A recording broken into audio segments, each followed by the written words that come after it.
you love, covering all things professional wrestling. A show by members of the Busted Open Nation. Welcome to the Nation's Corner. Here are your hosts, the Nation's Corner crew.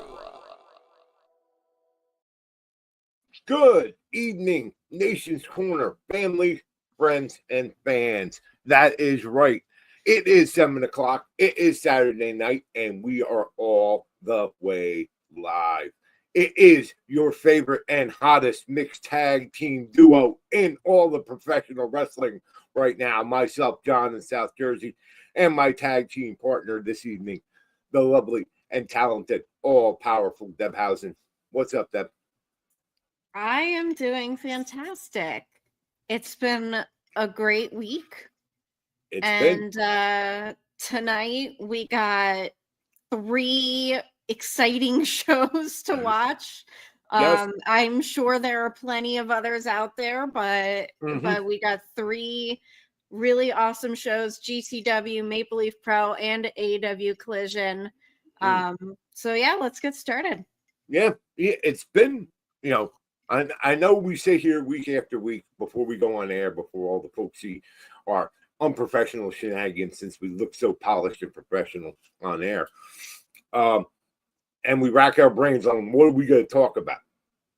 But no, we don't rack our brains, because there's literally so much going on that we have plenty to talk about. We never get to everything that we want to talk about. But before we get into our previews and what's going on tonight and this coming week, how about week 1, Pro Wrestling Nation 24/7? You talk about coming in and starting off hot. Yes. Bravo, guys. Bravo to everyone over there at SiriusXM. It has been seamless transition from what we've known before with Busted Open, 7 days a week. The new shows, not Sam Roberts being on after the show now. And I find, I don't know about you, but I find myself, like a lot of people that I'm seeing reacting online, and even David LaGreca has commented on, I don't change my SiriusXM app now. I put it on in the morning.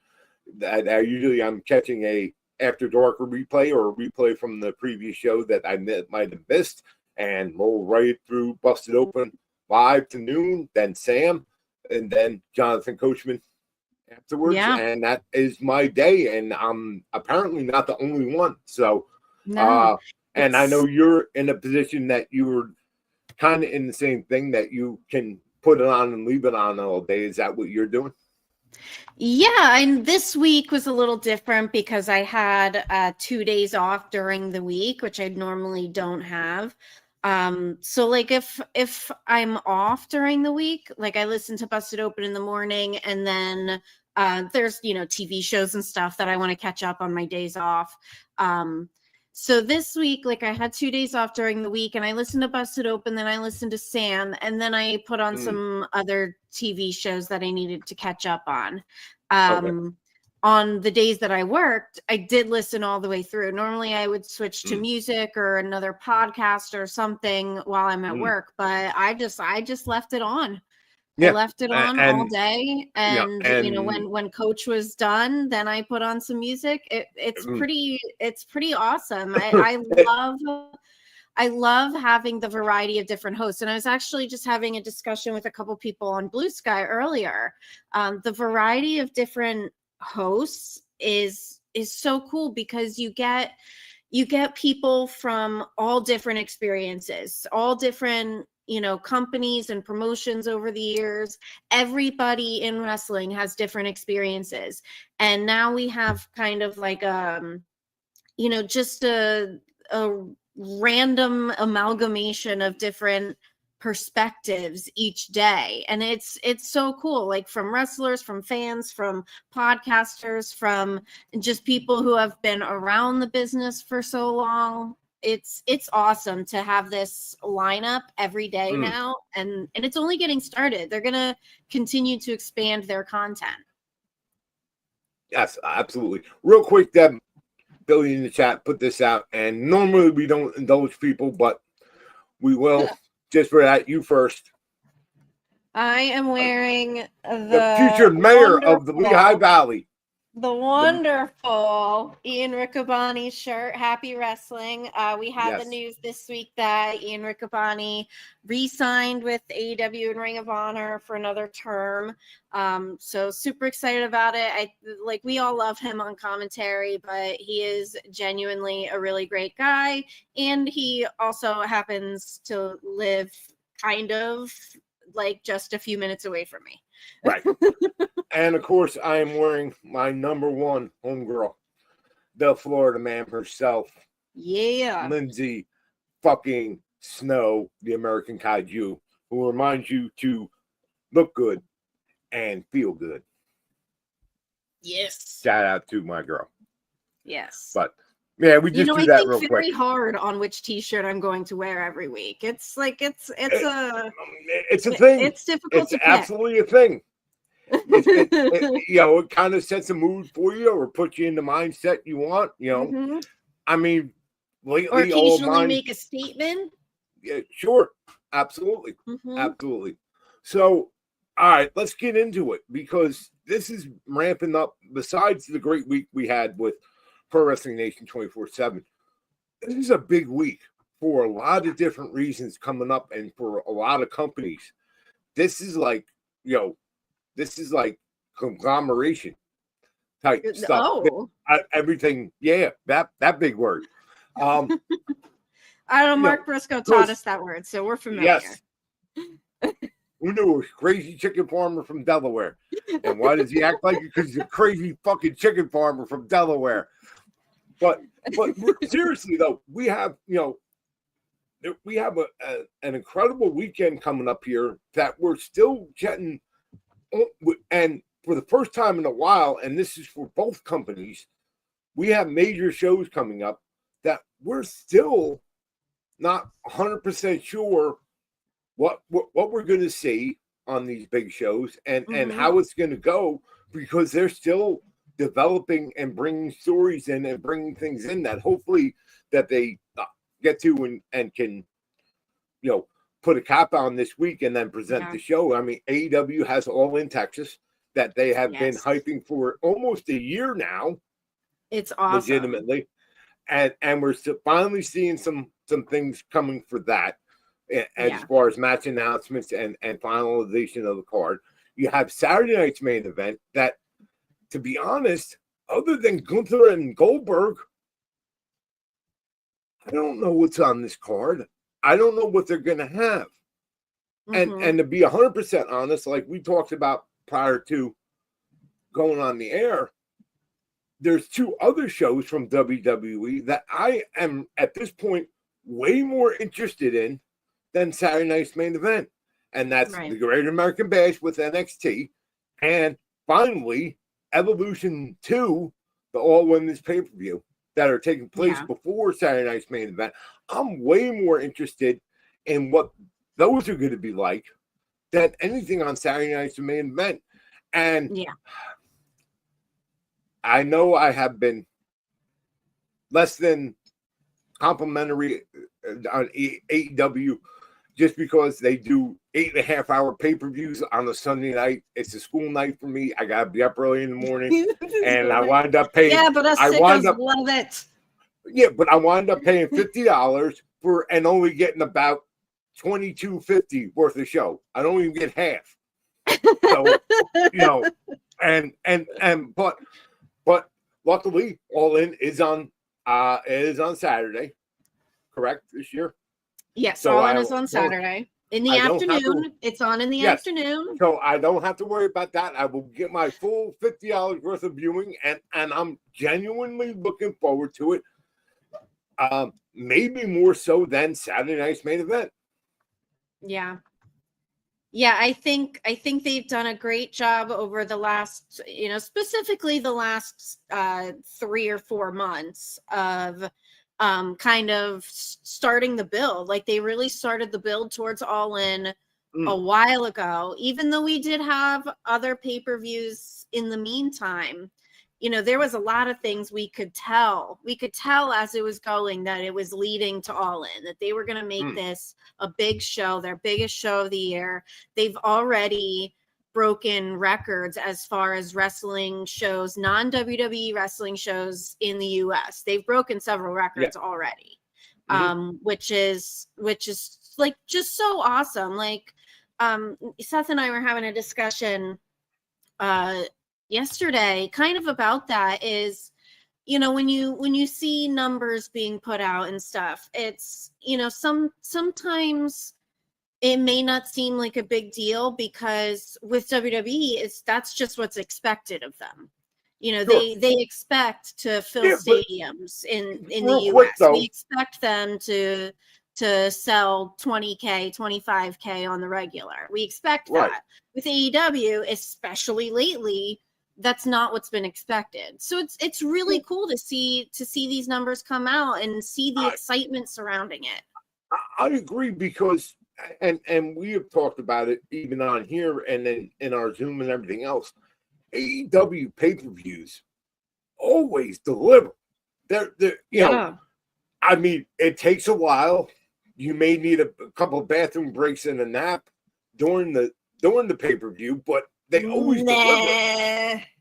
I do, but I'm old. But but they always deliver, and that was something that's kind of confounded me, that they do. The pay-per-views are always so good.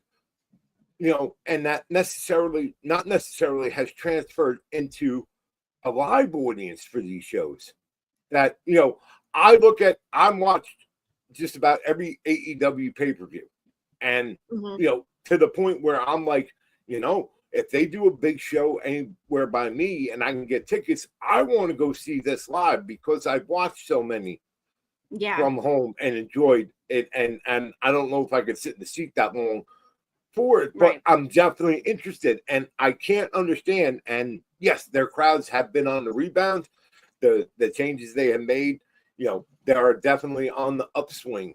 But I always was very curious how that, and it might be just AEW propaganda, so to speak, or whatever. But they always say the pay-per-view, the buy numbers are always strong and always well viewed, and even on secondary and replay, they do well. I can't quite put my finger on why that hasn't transferred into a live audience, but that's one of my little things I think about. So, I mean, that is a really good point. Because it does feel like every week when we watch Dynamite and Collision, especially the last, I'd say 2 months or so, like every week we go, oh wow, this is a great crowd. Like this is a hot crowd. The crowd looks good. The venues are cool. But you are right. It, while attendance and the crowds have definitely improved, I gotta wonder if maybe there's just a lot of people out there, and I think WWE experienced this for a period of time years ago, that a lot of people are like, I'll watch the pay-per-views, like, maybe my life is too busy and I don't have time to sit down and watch weekly wrestling TV, but I'm going to make it a point to catch the pay-per-views every month or every 2 months. And I was like that for years. My work schedule didn't allow me to be home. This was prior to AEW. My work schedule, like, I was at work during the times that Raw and SmackDown was on. So I didn't always watch weekly. I wasn't always up to date on the storylines or what was happening. But every few months when a pay-per-view rolled around, me and my friends were hanging out watching it. So I wonder if maybe that's part of what they're experiencing right now is just some of that. And, it's the diehards that are actually paying the money to travel and go to shows. Well, and we have been talking about this specifically a lot lately with our anticipated gathering for SummerSlam weekend up in North Jersey. And you're right, ticket and cost of travel and lodging and tickets in general, outside of indie shows, you're requiring planning and thought and budgeting and, maybe donation of bodily fluids and or limbs to get money to get tickets or owe some unsavory people some unsavory favors, something. But it's tough right now. And yeah, to see that, despite all that AEW crowds continue to grow and continue to be more in number and seemingly are falling back in love with the live product is very great. Despite that, and even WWE has had a bit of a lull there. We had a little bit of a WrestleMania hangover this year, and I don't see any lingering effects of that right now. They are full speed ahead and got everything clicking right in line leading up to their next big event, which is SummerSlam in August. So I think WWE's biggest hurdle right now is their ticket prices, and I honestly feel like they're putting out too much content. Like they have 3 PLEs in one weekend. That's just too much. That's just too, it's like they have multiple shows every single weekend. And, there was a time where we were saying 1 PLE a month was too much. Now we have multiple shows pretty much every weekend. I agree, but you can look at it one of two. You can look at it that way, that it's way too much shows. There's no way everybody can be. But on the other hand, all right, would you be inclined, even though it's Goldberg and Gunther, would you be inclined to travel to Atlanta for a Saturday night's main event? Absolutely not. Okay. Now, but No. you take that coupled with an NXT PLE and Evolution 2, now are you more inclined? No. Okay. Sorry. Well, one thing I wanted to mention along with Evolution 2, I read online today that literally a massive Beyonce concert is happening at the other stadium right across the street at the same time. Oh wow. There could be a lot of people. So there. I don't know if that's an advantage or a disadvantage. Are they hoping that Beyonce, who would she ever beat? Are they hoping they can get some residual people who are like, well, I'm in town, but there's this show going on. Well, I can't. Hey, Beyonce was sold out.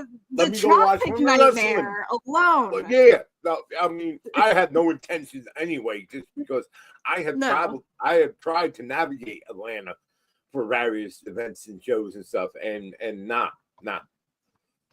Give me North Jersey anytime, and that's saying a lot. For real.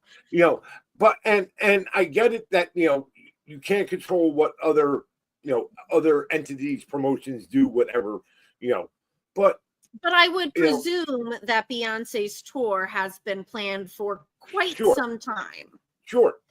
And Evolution, I'm assuming it was in the plans long before they made the official announcement of it, but still, you would think, I wouldn't want to try to run a show next door to a Beyonce concert at the same time. Right. Yeah. I mean, it's not ideal. I mean, there's something to be said for, read the room, but it is what it is. And hey, like Tommy Dreamer says, we the fans win. Yeah. Because one might think that there's not that much of a crossover in interest there, but it's Atlanta. Right. We're dealing with the people now and the sons and the daughters and the grandsons and daughters that grew up at the Omni in Atlanta, which was an absolutely iconic wrestling venue forever. Right. Back, even back way before the original NWA and Georgia Championship Wrestling days and all that. It's the Madison Square Garden of the South was the Omni in Atlanta. If you were running the show there and were booked on the show there, you did something. You were doing something in wrestling. But I despite all that, I think it's all going to be great. Like I said, I'm not as interested in Saturday night's main event as I am in Evolution, just because, and Evolution and even NXT, they still have a few holes to fill for the Great American Bash. What they have announced so far, the 3-way for the that's at never mind, that's at Revolution. But you have the Jordan Grace versus JC Jane, and what was the other match? It slips in my mind. But you have that to be developed. You have Saturday night, but Evolution is going to be, because, like we were talking about before the show, it's nice. Why it took so long to get another one, I have no idea. I have no plausible or even a fathomable answer why it's taken so long to do I this. have an answer. What's that? The old man. I Yeah, feel like towards the end of his time, he possibly lost interest in that. I agree with that, but we're now a few years removed from him. Right. So, I mean, yes, I think it's great that they're finally brought it back, and maybe now that they will, because here's the problem. When it was the first one, and that was under Vince, it was the first of its kind in WWE, and there was real grassroots momentum and interest and everything for it. And then it went, and now they've lost all that.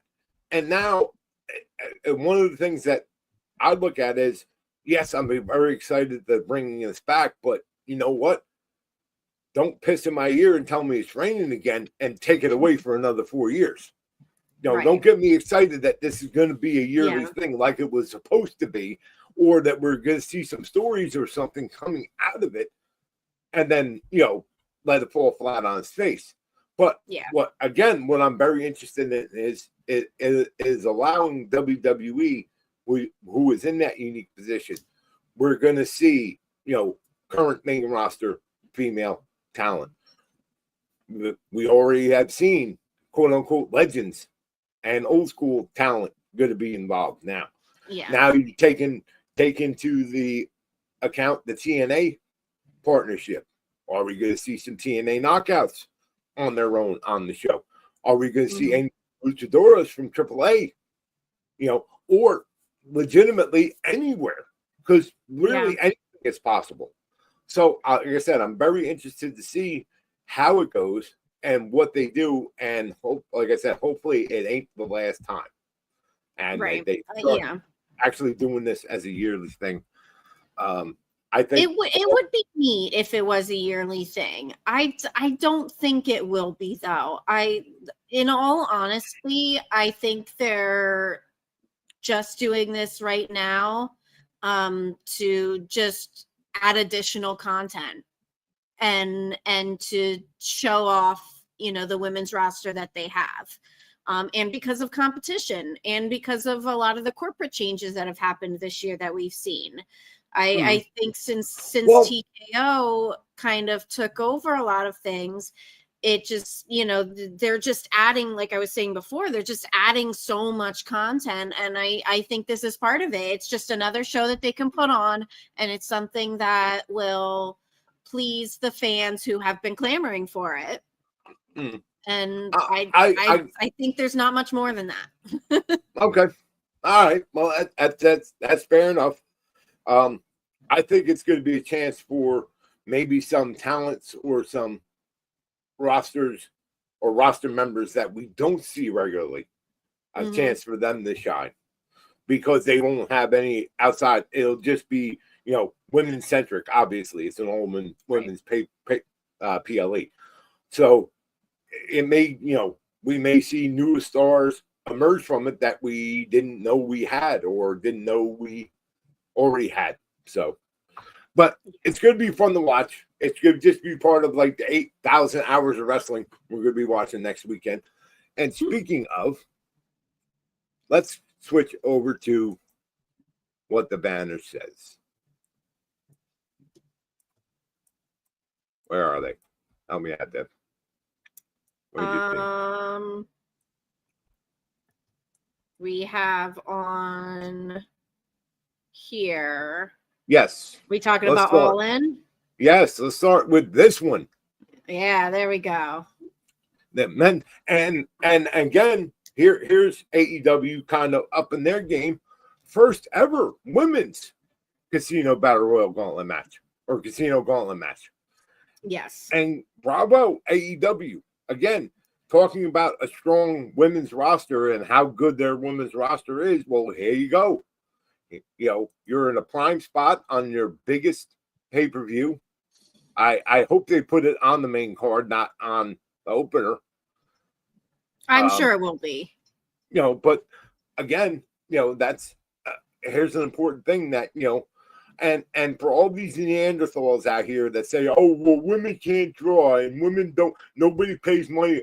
Go fuck yourself. Yeah. Absolutely, the women can draw. Give them a chance. Absolutely, give them the chance and watch. We know a lot of people who pay money to watch women wrestle. Yes. Yeah. I'm really excited for these. I love the format of the casino gauntlet matches. I think unique. It's a cool, unique thing that AEW does. And that's one thing I love about AEW is that, you know, they have several different like gimmick matches, you know, stipulation matches that are unique to them, that are different. And the casino gauntlet is one of those. And we were there, Seth and I were there the night at Dynamite when Hangman made his return from injury in a casino gauntlet match. And oh my God, it was awesome. That pop was huge. It was so cool to be there for that. But yeah, it's a cool format. It's exciting. Every time they do one of these, I get hyped for, you know, what potential surprises there might be. And I'm glad that they're doing a women's one. They actually have built a stacked women's roster right now. And yeah, there's in the chat, I see, you know, mentions of Ruby Soho. She's just saw the other, yes. I saw the other day that apparently she has resumed training after having her baby. So who knows if she's, you know, ready to actually make a return yet. It would be awesome if we see her. But there's the prospect of Isla Dawn out there. Sure. There's even the, you know, the prospect of some unsigned people just randomly making appearances. We don't know. Sure. We don't know. As Sam Roberts always tells us, speculate wildly. Because literally anything is possible, you know, and you know, and that's kind of although we kind of used to it, but there was a time where we didn't have surprises like any surprises. We knew exactly what the pay-per-view was going to be, what matches, and pretty much could figure out who was going to win, who was going to lose, who was getting a title, who was losing a title, and all that. Now we don't know that. You can't point at any one particular company and say, "Oh yeah, this is going to happen," you know, or this is going to go this way. And that's, you know, and that's true across the board. WWE, AEW, it doesn't matter who it is. And I that's part of the beauty of this age that we're living in right now. That literally anything is possible, and it's constantly changing and moving and being different across all brands, and it's wonderful. But let's move, and let's move along to the match I really want to talk about.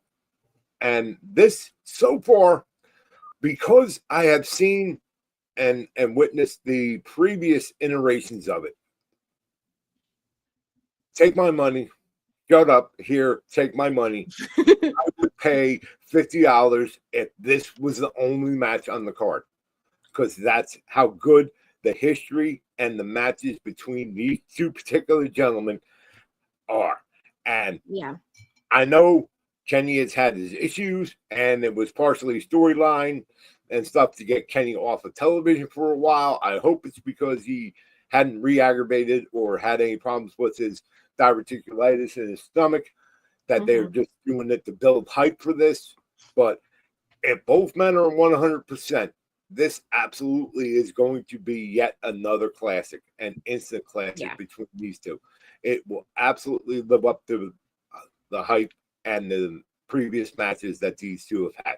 And I really don't care who wins. This is not about the titles. This is not about unifying them. It was a convenient way to make this match happen that makes a lot of sense in a lot of ways. But the match has absolutely nothing to do with belts. They could have this in the 7-Eleven parking lot and still have 100,000 people there to watch it. Yeah, for real. Like I said, I'm looking forward to that match just because the previous ones have been so good. And I really believe that right off the bat, that is my low-key nomination for match of the night is going to be Kenny Omega and Kazuchika Okada. Yeah, I completely agree. And yeah, you're right. It really doesn't matter who wins. It's awesome that they are unifying the titles. I think, unfortunately, with introducing both of those titles, things kind of got a little muddied there for a while. And especially since we still have the TNT title on Adam Cole. Since we introduced both of these titles, the TNT title has kind of taken a back seat as the focus went to these. So I'm glad that they're unifying them. We'll see where it goes from here. I am very glad, and this just goes to show that AEW, can slow play some things. That when Okada first came to AEW, oh my God, I know. When Okada first came to AEW, they could have done this right away. This is what everybody has wanted to see. They could have done this match immediately, gotten it over with.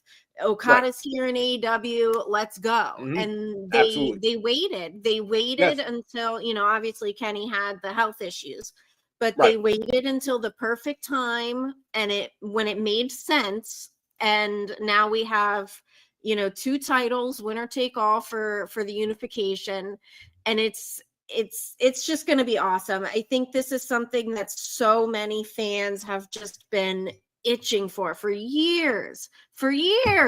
And we know that Okada and Omega is the reason why Bully Ray is on Busted Open to begin with. Right. It was the famous conversation that he had with Dave.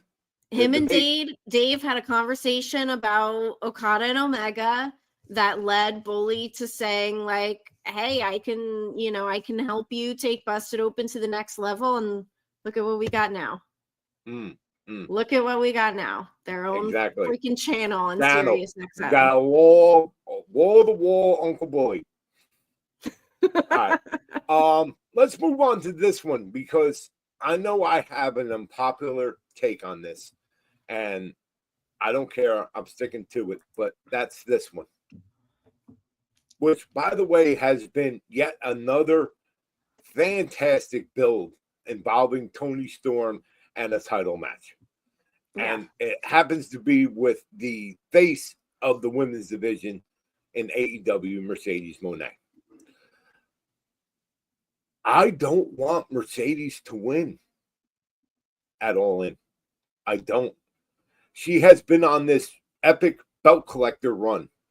She now has, she is worth her weight in gold because the amount of belts she carries weighs more than she does. But I want this one to be special because this is the one she really wants. She wants to be the AEW Women's Champion. Yeah. And I want it to be the one that just slightly slips away from her grasp, where she's right there. She can, no, you don't get it. Not this time. You almost had it. Nope, not that time. That's how I want it to be because if they, and it may not even go that way. It may go the way everybody thinks that, Mercedes is going to have yet another belt. But to me, that doesn't. And while the chase for it has been good between the both of them, Toni Storm doesn't need a belt for anything, and she'll still be as over and as popular as she is. She's that good, and has made this timeless character that good. But if Mercedes gets it, say Mercedes wins Saturday night, then what? Right. It's sooner or later, every great hero and champion has a downfall. But if you can keep her, here she is. She has conquered WWE. She made a huge name for herself. She made a huge name for herself yet again on her own in Japan. She's now back in AEW, making a huge name for herself, literally all over the world, winning gold everywhere. But she can't get the one that she came for, the one that she's wanted since the day she walked in to AEW. She just can't get it. I'm sorry. It's a way better story going forward, and keeping this, this epic champion on that chase for that one that gets away. And like I said, I'm probably completely wrong, but if I had the pencil, that's how I would book it. I would make that. I would get her to the point where she loses all the rest of the belts and has nothing else to do. But go after that, or make some sort of deal with the devil. She'll trade all her titles for one shot at Toni or whoever the women's champion is. Because you don't even have to do it with Toni per se, because then it becomes about the belt, not the champion. So even if Toni was to lose somewhere along the way, you still have Mercedes on the hunt for it, just whoever the current champion is. So, but like I said, if I had the pencil, that's how I would book it. But I'm probably wrong, and it's still going to be a great match. Oh, it's going to be an awesome match. They're both incredible in the ring. I think your scenario is very intriguing, and this really is, like Seth said in the chat, it really is an interesting that this could go both ways. You could make an argument for either way, and that it still could be a compelling story no matter which way it goes. I just want to bring up real quick while we're talking about this. I had to laugh at Sean Ross Sapp yesterday putting out a YouTube video explaining the difference between creative control and creative input, because there's a lot of people out there that don't seem to understand that they are two very different things. People are dumb. They hear a term and they think they're smart, and they're not. They're dumb. Yes. You have to understand, read a dictionary, people. They are two different things. And just because you have heard stories about creative control in the past, it doesn't mean that, what happened then is happening now. Things are different these days. Contracts, from everything that we hear from people, contracts are very different these days. It's a different world.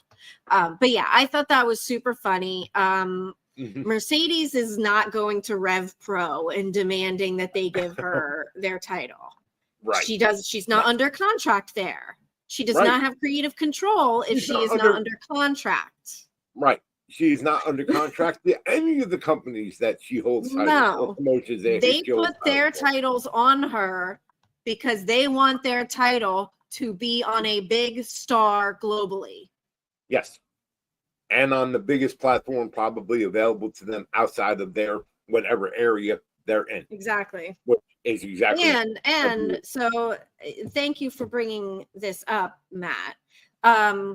One thing that Sean Ross Sapp also mentioned, he did this 12-minute video because he was sick and tired of trying to explain to people what creative control is. And so we hear dumbasses, Mercedes Hogan, Becky Hogan, Charlotte Hogan, anybody that they deem is not deserving of the title that they have or the status that they have is bestowed this moniker of Hogan to compare them you know, in that way. Why is it only women? Why is it only women that get accused of this? Why aren't we saying this of all the top men across the industry? Why aren't people accusing them of, you know, executing whatever imaginary creative control that they think they have, or not deserving of the title shots that they get? Why is it only women who are accused of this? That's really kind of a good question, because you're right. You're absolutely right. We only hear of it when it's or it's being talked about mainly when it's dealing with female talent. And because people assume that when women are in higher positions that they don't deserve it, that somebody else gave it to them. I don't agree with that, but I can see that being a reasoning for it. I mean, maybe it's just me. I want to think at the point a good wrestler is a good wrestler. It doesn't matter, man, woman, you know, three-legged alien. A star is a star. A talented person is a talented person. Right, and in this day and age, it shouldn't matter. But apparently, and as we are given examples of quite regularly in various ways, apparently that's not the prevailing thinking. I mean, it's getting better, but you know, we still have those, you know, mouth breathers that still live in the last century, and unfortunately, till we get weed or get rid of them one way or another, I guess we're going to have to deal with that. But you know, and I don't understand why. All right, I can see where it starts from. Like I have said before, especially when it comes to Mercedes, there are 10 million reasons why she is doing what she's doing. And that's 10 million equates to the $10 million contract that she signed with AEW. It's not rumored. It's factual. It was a $10 million contract. Now, exactly what that contract said, other than the dollar amount, now, no idea. I'm not a lawyer. I'm not her agent, and I don't work for AEW. But you know, but when it gets out there, and I find it curious that was the only thing that was quote unquote leaked about the contract, was that amount of money, and puts her in a higher pay grade than a lot of top male talent in any wrestling company. I can see where some of the things about, oh, well, she's just, you know, she got paid all that money and she's making sure that she stays on top of this and that. Yeah, but it's bullshit, but I can see where that came from. But I just, you know, now that I said more and I sit and I kind of think about it, I don't know why we see this more when it comes to women's wrestling and women's talent than men. And it's not just, oh my God, she just started doing this. This has been around since Carney days of wrestling. Yeah. Everybody has tried to use some sort of advantage or politicking or something to give them an extra leg up or an extra bit of security in a business that doesn't offer really any, you know, and it's not a new concept, and it's not, you know, and it's nothing underhanded or anything, but if you know your worth and they pay you that worth, you know, why is anybody else? If you're butching, get paid your worth. Make sure you're worth, you know, or if you want, you think you're worth more, prove it, and you'll get paid for it. Somebody will give you more money, but you know, they're not just going to hand it to you. So it's interesting to me. Seth mentioned it when we were having this discussion yesterday after I watched the Sean Rossap video. Charlotte, Becky, and Mercedes are the three women that consistently right now keep getting accused of that and get the Hogan moniker. 3 of the 4 horsewomen. So, like, I don't know if it's just a product of the fact that, you know, the 4 horsewomen were 4 women that really, like, made a massive splash in the wrestling industry. Absolutely. And very, very quickly went to the top. You know, Well, 4 women that are incredibly talented and just came in and kind of changed everything. Yes. And especially when it came 3 to of them now are consistently like ridiculed for not deserving the status that they have. when they've earned every bit of it. They've earned every single bit of You it. Say And what you know, want. Bailey's right up there. Bailey's right Yes. up there, but Bailey doesn't get accused of this stuff. Well, Mainly because unfortunately she hasn't, unfortunately creative wise, she hasn't really been put on that platform like the others have. You're right. You know, and if you don't believe what I'm saying about they haven't earned it, NXT TakeOver Brooklyn 1. Yeah. Bailey Exactly. versus Sasha Banks for the NXT Women's title. If you have not seen that match and you call yourself a wrestling fan, you're wrong. Match is about 38 minutes of absolute magic.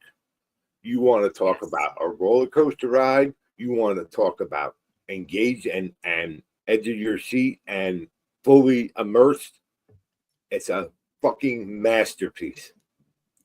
And this was when two women on the developmental brand that were being talked about more than anything on the main roster at the time.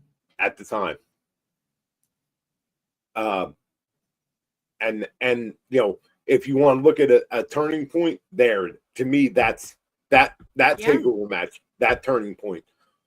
That's where all of it went to.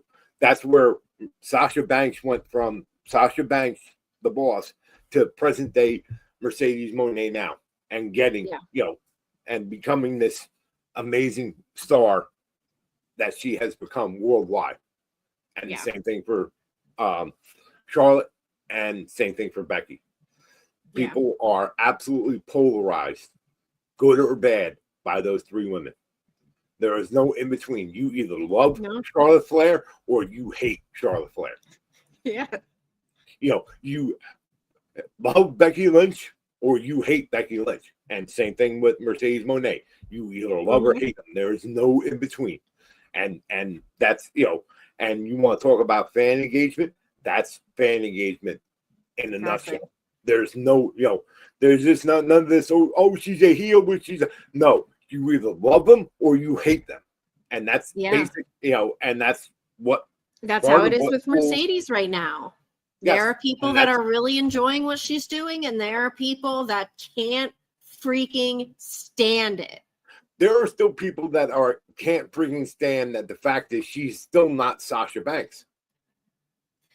And I brought this up on Twitter, I think last week when the discussion was being had on Busted Open. I brought that up, that I honestly do feel like a good portion of the hatred towards Mercedes is just based on the fact that she dared to leave WWE.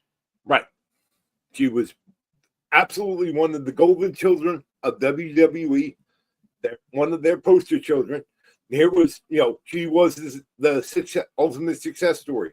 Came into the developmental system, worked and honed and became one of the top stars in the promotion, and went on, came to the main roster and continued this meteoric rise to the very, very top of the card and the division and all that. And she dared to leave. She dared to do so. And there are some people that really hate her for it. There are some people that, you know, hate the fact that she said, I've had enough. I'm not doing this. I'm leaving. For me personally, as a woman who admires women who stand up for themselves, I fucking love that.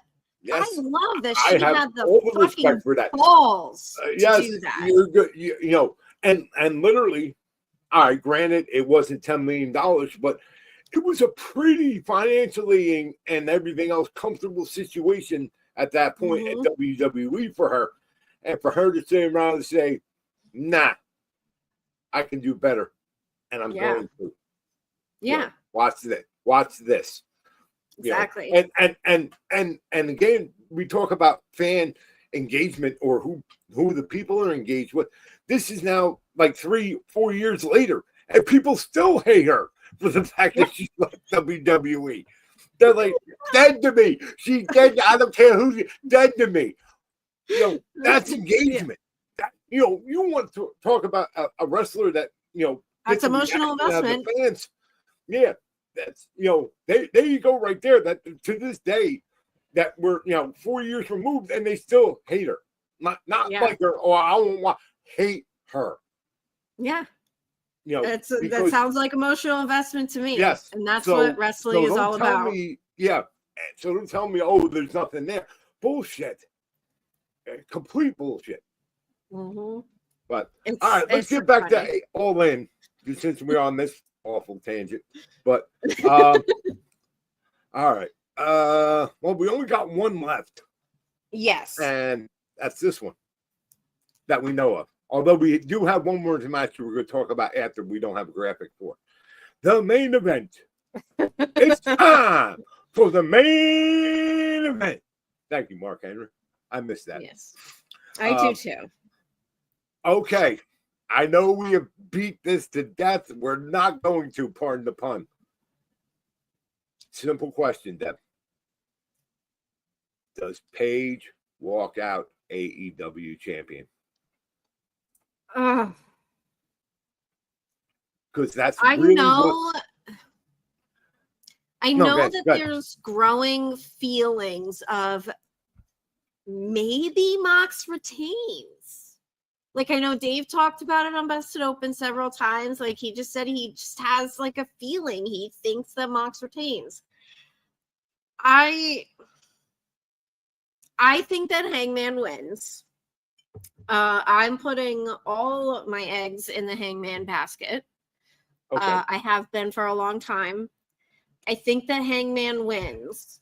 However, I think that even though I think Hangman wins, if they choose to still go with Mox retaining, they've got to end the pay-per-view with something additional after the match. Because, you know, we've seen like the last few pay-per-views where people got their hopes up that Mox was losing and then no, it didn't happen. Right. I think if Mox retains again, they have to do something else in the aftermath of the match to keep things going, because I think otherwise at this point people might start to lose faith at that point. You know, people are already frustrated that Mox kept winning, and there was a purpose for that all along. But if Mox wins again, I think there would be a massive portion of fans that go, fuck this shit. Well, I can look at this both ways. I agree 100% with yours. The chase for Hangman Adam Page to win the title has been very good. Yes. Leading up to it. And I can absolutely see them paying it off with and new. But however, there's that word again. You have so many other top guys angling for a shot at that title. Yeah. You know, and we've all been assuming lately, because it's the way it's worked out, it's going to be Mox. Now, the idea of a Ospreay versus Moxley match is very intriguing. A Moxley Swerve rematch is very intriguing. An MJF Moxley rematch is very intriguing. Do we have that same intrigue if any of those three guys now have to step to Hangman? Right.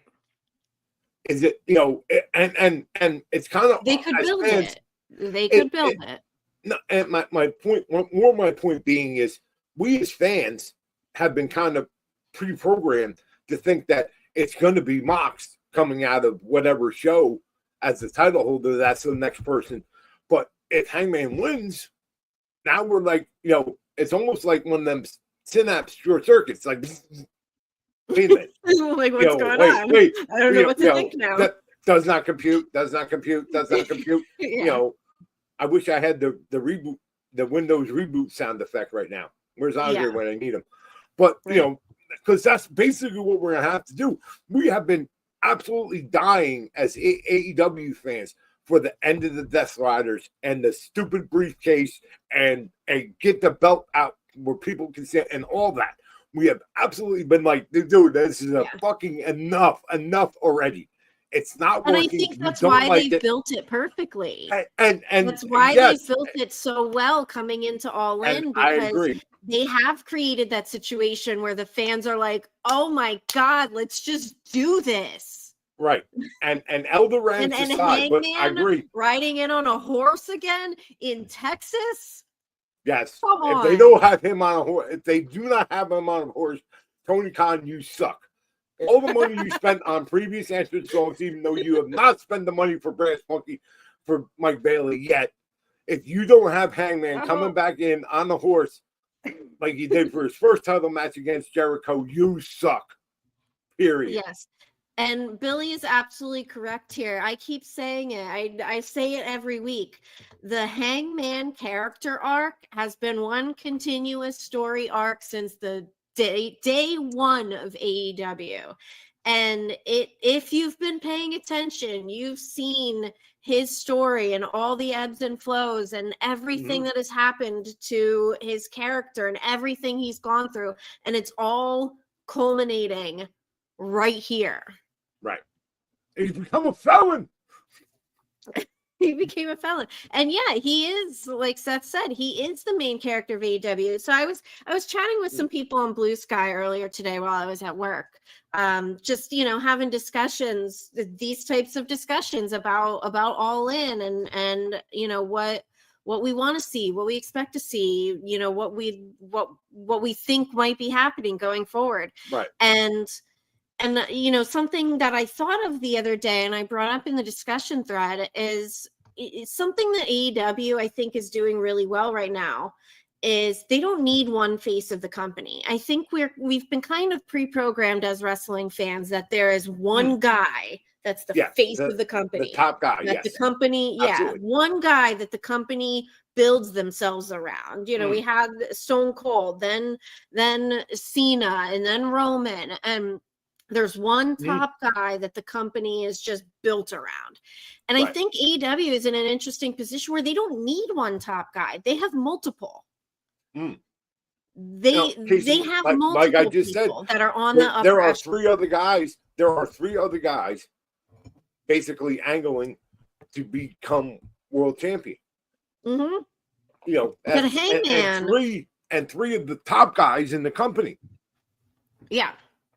But Hangman is interesting because for those that pay attention, especially since the beginning of AEW, Hangman is really the main character of AEW. He has been the heart and soul of this brand through everything that he's been through the ups and the downs. And, he had some injuries that he was out for a while and came back and he had a championship run. And through everything that he's been through, he really is the heart and soul of this brand. And while AEW really doesn't need one face, he's the guy. Yeah. And if you really think about it, it has come full circle because one was the quote unquote rise and claim of Hangman is a legitimate, top roster guy. Simple. The first All In where you face Jericho for what? The AEW world title. Yes. And if you remember when AEW started, there was a lot of discussion of who was going to be the first champion. And it was between Jericho and Hangman. Most of the discussions boiled down to Jericho or Hangman. And to that point, just to give a little further backstory to it, to that point, Adam Page was not really a main event guy. Yes, he was part of the Bullet Club and the Elite and did very well in Japan. And eventually when they crossed over into America when AEW was first starting. but he was still kind of a background guy then. Great, good wrestler, good in the ring, but not the main event guy and the main character he is now. Would it be fair to say that he was like the Roddy Strong of the Bullet Club at that time? With way more personality, but yes. And I love Roddy Strong is Next fantastic. Next Strong, it just took him 10.5 years to come up with Next Strong, because before that, there's a lot of nothing. Fantastic matches, absolutely amazing worker in the ring, and literally is part of the lore and fabric of original Ring of Honor. He's awesome, man. It took a while, but he got there. He got there. He got there. Him and a stuffed giraffe with a neck bracelet. Yeah. But Hangman, he was kind of the side character. Yes, at that time. Yes. Absolutely. But pretty quickly, I feel like the AEW fans kind of realized, like, this guy is this guy has the potential out of so many other people on AEW's initial roster. Like, the AEW fans just clung to him for some reason. Like, it was a premonition. It was something, and there's not one particular reason. I don't think that, because he's this, but no, he's not. It's just, everyone found something about him or about the character to invest in. And it's just continued to grow and grow and grow till we're now coming up to the head of it Saturday night. And, but my question still remains, do we see Hangman walk out with the AEW title? Do we finally see the briefcase get thrown and the title come out of it? Okay. I think that's how this show has to end. Okay. I that will be the full circle. Like, are we seeing if Hangman loses, we riot signs? Yeah, and yes, and let's put this out into existence. If someone has a sign that says, "If Mox wins, we riot," come on. Yeah. Well, that's I'm sure somebody will. I mean, they watch, they listen. They watch and they listen. So somebody will pick up on it. But all right. The one other match I wanted to talk about that we know of that they don't have a graphic yet for, but is very interesting to me, is they just announced it this past week on Dynamite, and the EVPs, them good Christian boys, Nicholas and Matthew Jackson, the Young Bucks, versus the new powerhouse hot tag team of Will Ospreay, the Aerial Assassin, and whose house? Swerve Strickland. The stipulation being that if the Bucks lose, they have to give up their EVP titles. Yes. Not a belt per se, but it's still a title. And this goes to prove that you have to suspend disbelief in wrestling, because you really do that in a wrestling match. You can't make that a part of a wrestling match and it be like legal. There's a lot that goes into it. But this is really interesting, though. But it's a great. It is an interesting step. And the flip side of it is if Swerve and Ospreay lose, neither one of them can make any kind of claim or challenge for the AEW championship, which they are both clearly after for 1 year. I'm 1 year. So glad they said for 1 year. Yeah. I was waiting for them to say ever. And I was hoping they would say it like Jericho. Ever challenge for it again. Yeah, no, that can't happen. Yeah, that can't happen. It's 1 year. 1 year is okay if that's what happens. And again, for those who say, and I still hear you and see yous out there, oh, AEW doesn't sell story. Only go fuck yourself yet again. Here is two guys that are clearly on their own paths trying to get to the AEW title, that have formed this reluctant partnership and friendship. They still don't trust each other per se, but they made it work so far. Now they're really putting that faith and trust in each other to the test. Because if they lose, now what they've both been working so very hard for and trying to get themselves in position for all goes up in smoke for a year. Yeah. And now, so that begs the question, if they lose, now do we see Swerve and Ospreay going back and forth at each other because you lost the match? No, you lost the match. Well, now I can't challenge for the title, so I'm going to beat your ass. Well, guess what? I can't challenge for the title either, so I'm going to beat your ass. Because again, and this is one of the parts of it that is very intriguing about this match. Besides, it's going to be a fantastic match because although they don't do it and they don't have to, never sell Nick and Matt Jackson short. They can uncork a fucking classic when they want or need to. This isn't going to be, this isn't going to be the super, 800 super kick party. This is going to be a really, really good match. And the Bucks know it. Regardless of the outcome, it's going to be a fantastic match. But again, AEW is weaving the story with many different things. The obvious thing being that you could have technically Swerve and Ospreay as EVPs of AEW. And imagine that. What happens to the Young Bucks after that? So there's one part of the story. You can have them lose. Now how can Swerve and Ospreay continue this partnership or whatever with well, we lost and now we can't do dick for a year and it's your fault. Well, no, it's your fault. Well, no, it's your fault. Well, we're going to fight about it. So you got that going forward.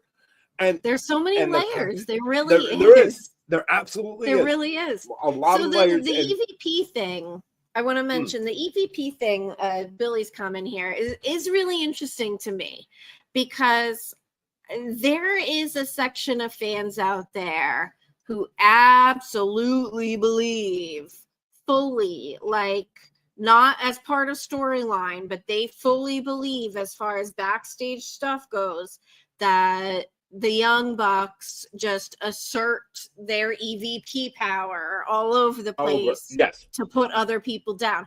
We've heard that guy call into Bully on After Dark after Dynamite and scream and yell about the Young Bucks and their EVP bullshit. And Bully's like, "What the fuck are you talking about? I've met them. They're nice guys." And this is what makes me and say what you. I mean, I know there are plenty of people that are not or won't ever be Young Bucks fans, but listen, people, kill the business. These, didn't you know that they killed the business years ago? Yes, Wrestling's dead. I read the book. The Young Bucks killed it. Yes, I read the book, and they explained it. These are two really smart dudes, really smart, and have really, really good wrestling acumen and know exactly how and what to do. They are exactly in the same mold of a Chris Jericho, of a John Cena. They will get anything that they want you to believe over on you. They will act and do and say and whatever they want to do to make the story and have you believe it 100% because that's how good they are. And this is in this current EVP and Founding Fathers thing, which I thought the limo was hysterical with them colonial getup plastered on the side, driving around Rancho Cucamonga, all like 2.5 square miles of it. I thought that was fantastic. I was howling at and of course it's filled up with nothing but sneakers in the back of it. Yes, sneakers, of course. Yes, it was fantastic. Yes. So I'm like I said, I'm very curious to see how this match both plays out, and more importantly, what the aftermath is on either side to see where they go from here with it, from there with it. But yeah, I agree. I think the Bucks lose. I do. I do. and I am really, really interested in what happens going forward then. I'm going to say I see the Bucks losing, but I absolutely see a whole lot of shenanigans in the match. Yeah. Oh, yeah. A whole lot of fuckery going on. Yeah. There's a whole lot of fuckery when it comes to that. Yes. And not just the thumbtack Reebok again. Like run-ins and different things. And oh my God, that's another crosses. thing. What are they going to put thumbtacks on this time? Right. What are they? There's gotta be some sort of insanity, crazy weapon that they pull out of somewhere. Maybe they go the old school coal miner's glove that they used to put the spikes and load the glove up. That's an old school tactic, but who knows? Yeah. We're gonna have to tune in Saturday afternoon and find out. And I think that's all we have for those right now. And again, we have the 100th collision going on, actually starting right now. That we have another Dynamite Wednesday night. Yes. And are they doing something? Are they doing a collision Friday night? Or did not that I know of? I think all in is just in place of collision. Right, but so when Dynamite Wednesday is the true go home. I believe so. I haven't seen anything else about another collision. I haven't either, but so but we still have tonight and Wednesday night to finish out whatever they're going to do for the card. Yeah. Same thing with Monday Night Raw. Again, lead for Saturday night's main event. NXT Tuesday night for a Great American Bash. And I'm sure they'll find a way to work something in both Raw and maybe all three on Raw, NXT, and SmackDown for Evolution. So we have more than enough to whet our appetites on it. But now I want to see what the final card is going to shape up and look like, and are they keeping my interest or making me more interested in all of it? And if not, we'll just watch 8.5 hours of All In on Saturday. I will be. That's what I'll be doing Saturday. Yeah. Watching some good old AEW. Oh, we have in the chat the collision is on Thursday. I didn't know that. Right. Thank you.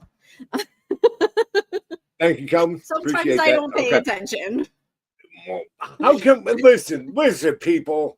And it may be my intoxication level as I watch wrestling. It's that off-screen wine filter you have that constantly keeps you just kind of hand it off screen like that, and then it comes back and it's full.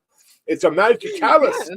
It's the magic wine glass. Happens. It just constantly keeps filling up.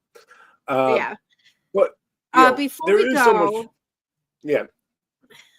before we go, I want to mention GCW. Right. Because we have GCW show that just started. We had a GCW show yesterday, which I didn't. Yes. I only watched a couple minutes of it. However, I'm from the backyard. If you want to see one of the coolest photos you will ever see in pro wrestling, look up Joey Janela from Backyard Wrestling using a barbed wire covered door as a shield to a flamethrower. Yes. Joey Janela is a superhero. That's what I'm saying. The photo is incredible. The photos are absolutely incredible. He looks like a superhero, just like holding that door up.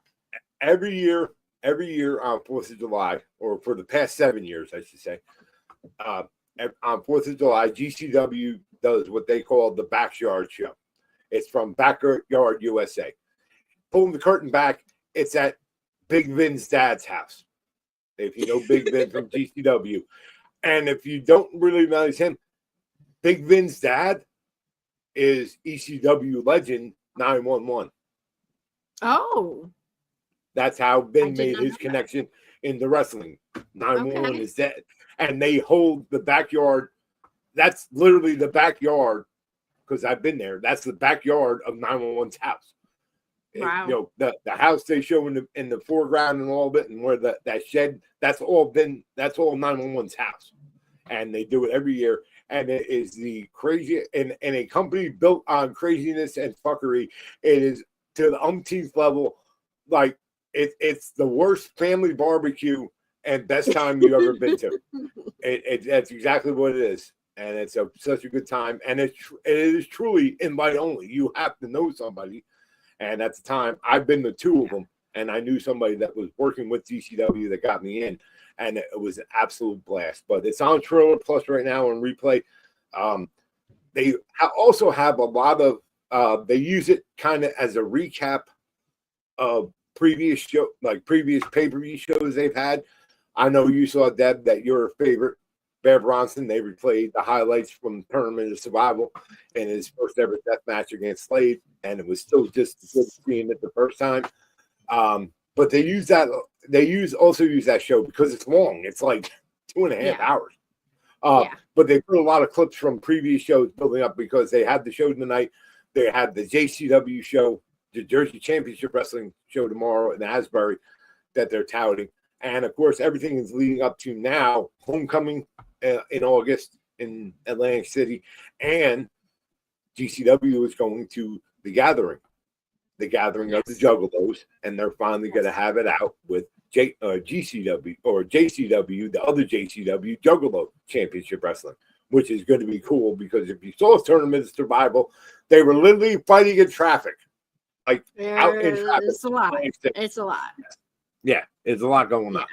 And also, they have the shows in Rutherford, New Jersey during SummerSlam weekend, which I'm like 99% sure that I'm getting tickets for the show that Friday, so we can be there in person to see Bear Bronson versus Mance Warner. I have to be there. I just have to. Oh, Mason, go take on Bear. It's gonna be awesome. I'm so excited. I just hope he comes to Steph. I hope that Steph comes with Mance and Nomi comes with Bear. Yes. And we end up getting a Bear, Nomi Steph. Yes. Let's go. That would be very cool to see live. Yes. But and also, all right, let's get out of here. Yeah, but Maple Leaf Pro will also is wrestling tonight. They're having their Resurrection, I believe it's called. And that's I believe that's also starting now, or is starting. Man, it started at 7. Well, that was the pre-show, I believe. Oh, okay. I thought I read there was a pre-show, and then the main card was at 7:30 or 8 o'clock. But regardless, man, congratulations, Scott D'Amore, getting Canadian wrestling back on the map and using and I, was all TNA talent? Yeah, well, no shit. Duh. What's wrong with that? It's still fantastic matches, and he's trying to rebuild something for the future here. And good for him. When he got basically shit canned from TNA, he could have just walked away and said, "Screw you guys, I'm going home." But he didn't, and he took some time off and was starting to revive Maple Leaf Pro Wrestling, and good for him. And absolutely, his shows are very good. They have great talent on it, and it's a mix of some TNA talent, a lot of Canadian area talent, and they're a great show, and that's also on Triller. Thank you, Triller TV. Anytime Ace Austin is on my TV is a good time for me. Does have amazing quads. That's all I'm saying. Does have amazing quad thighs. Best legs in the business. Hey, might. So let's get out of here. Deb, where can the folks get with you? Right there on all the socials. Twitter, Instagram, Blue Sky. That name. Click the link in the bio. Y'all know. Right. Oh, and click the link. Yes, we did say that. Click the link. I did. And I, of course, am at Twisted Metal Fab on the Instagram and the Twitter. Also, keep up with the exploits of the most dangerous weapon in professional wrestling. And also now going on tour, thanks to the American Kaiju, Lindsay Snow, coming soon to a death match near you in the South. He is the Ass Kicker 9K, the Ass Kicker 9000, and you can keep up with his exploits either at Lindsay's, at American Kaiju, or his own Instagram, Ass Kicker 9K. So for Debhausen, I'm John, South Jersey. Enjoy. Happy wrestling, folks, in the words of Ian Riccaboni. And rest up. We got a long wrestling weekend ahead of us. So hydrate, get your sleep, and we will talk to you all later.